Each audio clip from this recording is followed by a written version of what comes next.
ആലപ്പുഴ അരൂരിൽ ഉയരപാത അപകടത്തിൽ ദാരുണാന്ത്യം സംഭവിച്ച രാജേഷിന് ജന്മനാടിന്റെ യാത്രാമൊഴി. അപ്രതീക്ഷിതമായ വിയോഗ വാർത്ത അറിഞ്ഞ് ഒരു നാടൊന്നാകെ രാജേഷിന്റെ ഹരിപ്പാട് വീട്ടിലെത്തിയിരുന്നു.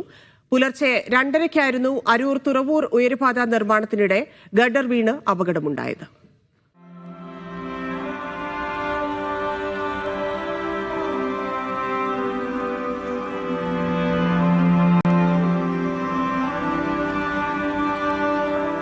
രണ്ട് ദിവസം മുമ്പ് ജോലിക്ക് പോയ രാജേഷിന്റെ ചേതനയറ്റ ശരീരം ഹരിപ്പാട് പള്ളിപ്പാട് വീട്ടിലെത്തിക്കുമ്പോൾ ഒരു നാട് ഒന്നാകെ കരയുകയായിരുന്നു. ഉറ്റവരെയും ബന്ധുക്കളെയും ആശ്വസിപ്പിക്കാൻ പോലും കഴിയാത്ത അവസ്ഥ. സ്ഥലം MLA കൂടിയായ കോൺഗ്രസ് നേതാവ് രമേശ് ചെന്നിത്തല ഉൾപ്പെടെ പ്രമുഖർ അന്ത്യാഞ്ജലി അർപ്പിച്ചു. ഇന്ന് പുലർച്ചെ 2:30-യോടെയായിരുന്നു ദാരുണമായ അപകടം. അരൂർ തുറവൂർ ഉയരപ്പാത നിർമ്മാണത്തിനിടെ ഗർഡർ സ്ഥാപിക്കുമ്പോൾ താഴേക്ക് നിലം പതിക്കുകയായിരുന്നു. ആ സമയം ദേശീയപാതയിലൂടെ കടന്നുപോയ പിക്കപ്പ് വാനിന്റെ മുകളിലേക്കാണ് ഗർഡർ വീണ് ദുരന്തമുണ്ടായത്. രാജേഷിന്റെ കുടുംബത്തിന് നിർമ്മാണ കമ്പനി 25 ലക്ഷം രൂപയും മുഖ്യമന്ത്രിയുടെ ദുരിതാശ്വാസ നിധിയിൽ നിന്നും 4 ലക്ഷം രൂപയും അനുവദിച്ചു. മീഡിയ 1 ആലപ്പുഴ.